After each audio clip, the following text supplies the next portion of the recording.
A team like the Pittsburgh Steelers has a vast history of great moments and great players.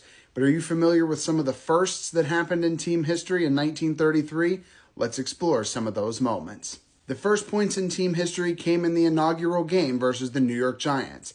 Albeit a 23-2 loss, the Steelers' first points in team history came via safety by center and linebacker John Cap Oler. 1 week later, the Steelers would score their first touchdown in franchise history, and it still stands as a record to this day. Against the Cardinals in the second week of the season, Marty Cotler would return an interception for the team's first touchdown in franchise history. The 99-yard interception return still stands as the longest in the regular season in team history. Also in this game, the Steelers would score their first offensive touchdown in franchise history.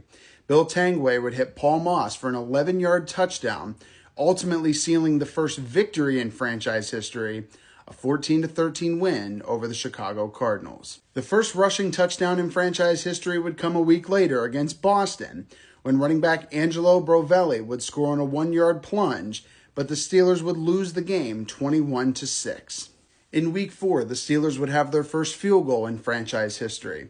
The School of Hard Knocks' own Mose Kelch would score a 36-yard field goal in a 17-3 win over the Cincinnati Reds.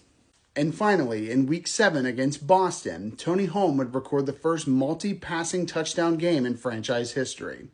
A 16-14 win over Boston, Holm would hit Paul Moss and Ed Westfall for the 2 touchdowns, his only 2 in his NFL career.